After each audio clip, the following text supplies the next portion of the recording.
Salve, meus queridos amigos, e sejam muito bem-vindos ao canal História Islâmica.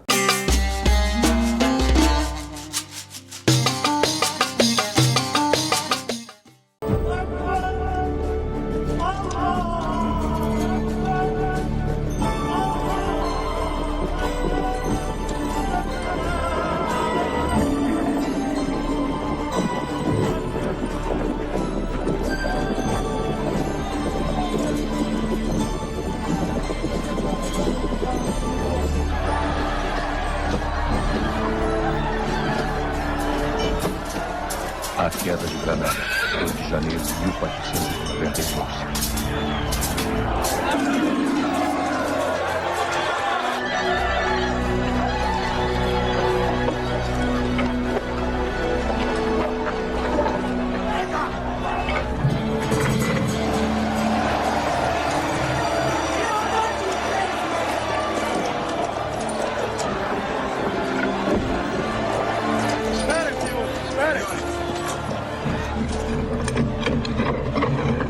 Os mouros construíram Granada há séculos. Agora nós a tomamos. Mas é uma vitória trágica para nós. Estamos perdendo uma grande cultura.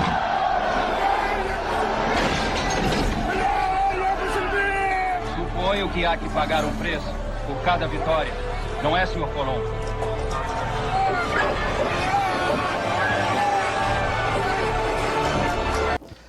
A cena que vocês acabaram de ver é do filme 1492, A Conquista do Paraíso, de Ridley Scott, que foi lançado em 1922. E o que ele mostra é a conclusão de uma era e o início de outra. Qual a era que se concluiu? A era dos muçulmanos na Península Ibérica como governantes, e a era que se inicia é a era da descoberta das Américas. O filme ele se foca na viagem de Cristóvão Colombo à descoberta do Novo Mundo, e ele inicia, algumas das cenas iniciais, com essa cena da conquista de Granada. Porém, o que é que essa história e a cena, o que é que ela esconde? Ela esconde alguns, digamos, preconceitos, conceitos pré-concebidos que a gente tem com relação à Guerra de Granada e, digamos, a expulsão dos mouros da Península Ibérica. Primeiro ponto que a gente precisa levantar: mouros não foram expulsos com a conquista de Granada, ninguém foi expulso com a conquista de Granada. O que a conquista de Granada fez foi concluir a dominação do reino de Castela e Aragão sobre um reino muçulmano, que era o reino de Granada. Porém, o que essa guerra, que vai durar ali de 1482 e 1492, ela mostra pra gente? O que ela tem para ensinar pra gente? Ela tem para ensinar pra gente, basicamente, a história da Península Ibérica. E como começa essa guerra? Primeiro, é necessário dizer que o reino de Granada, o Emirado de Granada, que foi um dos reinos muçulmanos que surgiram após a dissolução do Califado Almohada na Península Ibérica, ele era um estado vassalo de Castela, ou seja, ele era um reino vassalo de Castela, um reino tributário de Castela e aliado de Castela, que ajudou Castela em várias guerras contra outros reinos, Portugal, Aragão, etc. Então, não era um reino inimigo de Castela, não era um reino inimigo dos reinos cristãos que estavam ali, não era um reino, digamos assim, hostil e etc. Não, ele tinha tanto número de guerras contra reinos cristãos, como, por exemplo, reinos cristãos tinham contra reinos cristãos. Aragão e Castela e Portugal brigavam entre si tanto quanto brigavam com Granada às vezes, e tinham pactos de paz, acordos de não agressão, etc. E aí a gente vê todo esse período aí que foi de alianças e guerras. O que acontece dentro dessa Guerra de Granada, e por que ela tem essa conclusão, é porque ela acontece dentro de uma conjunção histórica que é o seguinte: Al-Ándalus, a Península Ibérica muçulmana, ela tinha sido reduzida ao longo de 700 anos devido a conflitos de anexações de terra com reinos cristãos, e entre reinos cristãos e muçulmanos. Porém, nunca essa guerra era uma guerra de duas facções unidas contra si. Não, você não tinha uma facção muçulmana e uma facção cristã brigando para dominar totalmente a Península Ibérica.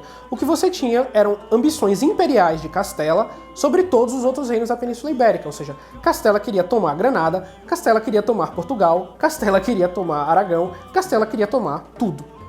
Castela ela era um reino expansionista. Começou com um pequeno condado e se transformou no maior reino que existia na Península Ibérica. Porém, como a gente vai começar a narrar essa Guerra de Granada? Até o ano de 1482, a paz entre Castela e o Emirado de Granada ela estava basicamente concluída. Você tinha um período de estabilidade política, você tinha um período no qual Castela estava, né, envolvida nas suas próprias guerras sucessórias internas, não estava com nenhum tipo de, digamos, de guerras fora da própria Castela, os conflitos estavam se dando ali dentro de Castela. Então, vendo isso, o emir de Granada, o Muley Hassan, como ele é conhecido dentro das crônicas cristãs, né, o Abul Hassan, ele tenta retomar a cidade de Zahara. A cidade de Zahara é uma cidade fronteiriça entre o Emirado de Granada e Castela, que ele viu ali a oportunidade para retomar, que já ela havia no conflito anterior sido capturada pelos castelhanos, era uma cidade importante. Então Muley Hassan, ele vai lá, ele tenta tomar Zahara, só que nessa tomada de Zahara, ele perde um evento importante que estava acontecendo, que era o quê? O casamento de Fernando de Aragão e Isabel de Castela, que unificou as coroas de Aragão e de Castela contra o Emirado de Granada, ou seja, eles agora tinham um pretexto para novamente entrar em guerra com Granada fortalecidos.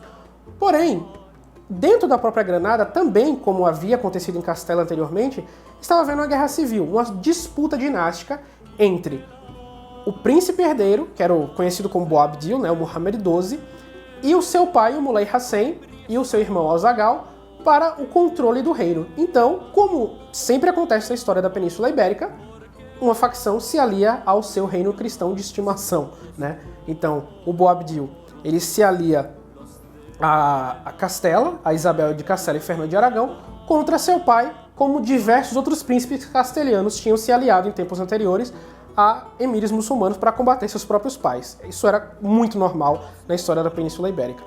Então, o Boabdil, ele faz essa aliança, ela obviamente ela tem diversos, né, digamos assim, prerrogativas, no qual ele tem que cumprir, e no final das contas, Isabel e Fernando, eles ajudam o Boabdil a derrotar seu pai e seu tio.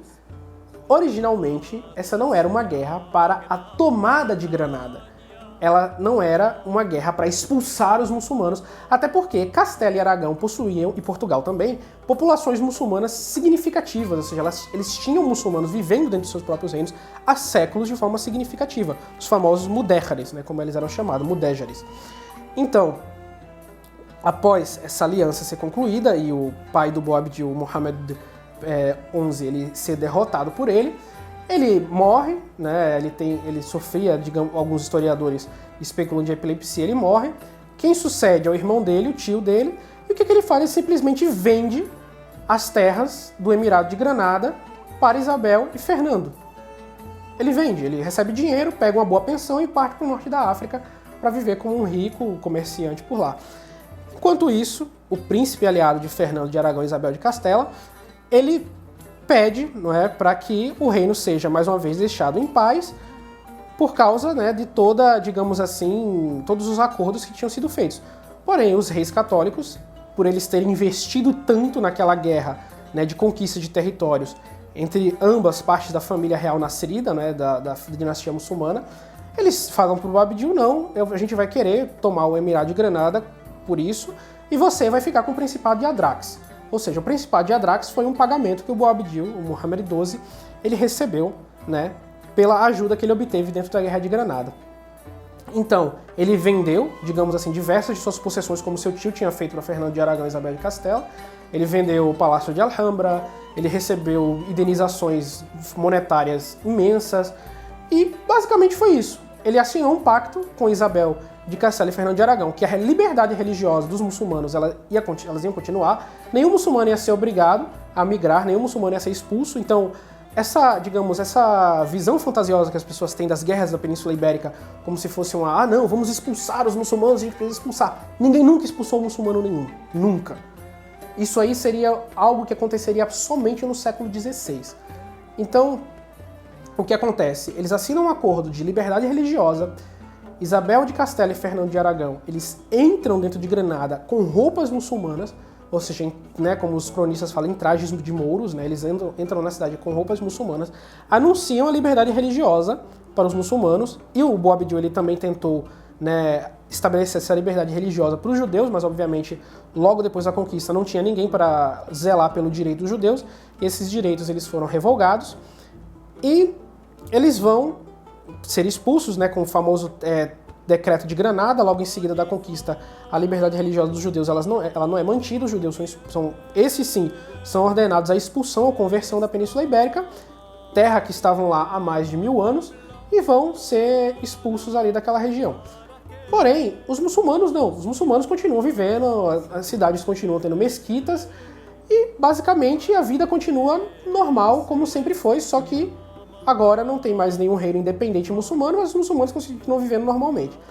Até que entra em cena uma figura conhecida como Cardeal Cisneros. O Cardeal Cisneros, o que o Torquemada foi para os judeus, o Cardeal Cisneros ele foi para os muçulmanos. Primeiro ponto, ele começou instaurando um tribunal da Inquisição em Granada e violando os acordos que os reis tinham com os muçulmanos. E quais eram esses acordos? Os acordos de liberdade religiosa. Ele começou primeiro prendendo as famílias de Elches, né? Quem eram os Elches, ou Elches, como as pessoas chamam em português? Os Elches, eles eram pessoas que em gerações recentes seus ancestrais tinham se convertido ao Islã. Ou seja, eram cristãos que tinham basicamente se convertido à religião islâmica, né? Eram muçulmanos agora, e viviam ali no Reino de Granada. Então, no ex-território do Reino de Granada. Então ele basicamente diz a liberdade religiosa era só para quem fosse muçulmano há muito mais gerações e não para quem fosse muçulmano há poucas gerações ou que tivesse se convertido agora, o que também violava o contrato, ele não estava nem aí para isso. E ele começou a capturar membros dessas famílias de Elche, torturar até que elas se convertessem ao catolicismo e aceitassem o batismo. Isso obviamente gerou uma imensa revolta dentro da cidade, quase que estourou uma guerra civil e aí logo em seguida, né, os historiadores divergem, um único oficial do cardeal, ou seja, o único oficial do Tribunal da Inquisição, ele acabou morrendo, né, os muçulmanos nessa tentativa de expulsar os inquisidores da cidade matam o oficial, e o rei Fernando de Aragão diz, vocês violaram o pacto de não agressão, então agora a liberdade religiosa está revogada. Então é basicamente isso. Não houve nenhuma tentativa de expulsão de muçulmanos, a Guerra de Granada ela não foi uma tentativa de expulsão de muçulmanos, e ela não culminou com a expulsão de muçulmanos e nem após ela culminou com a expulsão de muçulmanos. Por quê? Porque a tradição da Península Ibérica sempre foi uma tradição de tolerância religiosa. E não só os reinos muçulmanos toleravam cristãos e judeus, como os reinos cristãos também. Então você teve muito mais alianças entre cristãos e muçulmanos do que você teve guerras entre cristãos e muçulmanos. Por exemplo, se a gente for analisar os reis de Castelas anteriores a Isabel, por exemplo, o Afonso VI, o título dele era Imperator Dhul Milaten, era um título em árabe que significava imperador das duas religiões, do Islã e do cristianismo. Então, se a gente for ver, por exemplo, o pai de Afonso, né, o Fernando o Grande, Fernando I, ele se uniu ao emir da Taifa de Saragossa para expulsar os cruzados do Guilherme VIII, que tinham vindo, né, ali da Aquitânia para tomar a cidade de Bobastro. Se você for ver, por exemplo, em episódios, por exemplo, a tomada de Lisboa por Dom Afonso Henriques, Dom Afonso Henriques basicamente estabeleceu acordos com os muçulmanos e não queria que o Islã fosse expulso da Península Ibérica e do seu reino de Portugal. Muito pelo contrário, os muçulmanos, após a conquista de Lisboa, continuariam por séculos vivendo em Portugal com total liberdade religiosa. Os massacres, quando aconteciam nessas conquistas, geralmente eram perpetrados por cruzados vindo de outras partes da Europa.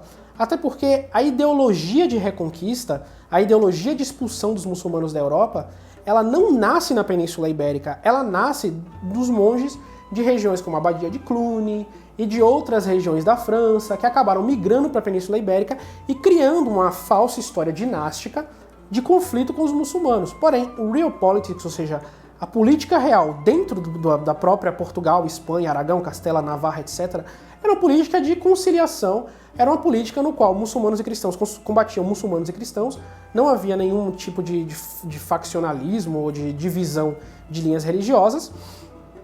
Porém, o que acabou acontecendo depois da conquista de Granada é que os reis da própria Espanha, eles não eram mais reis ibéricos, ou seja, eles não eram reis mais que tinham passado a maior parte de sua vida na Península Ibérica. E quem sucedeu, né, Fernando de Aragão e Isabel de Castela, que tinham promulgado a liberdade religiosa? O Carlos V, depois, né, da morte da filha da rainha Joana. Mas o Carlos V ele era da dinastia dos Habsburgo, dos Áustria.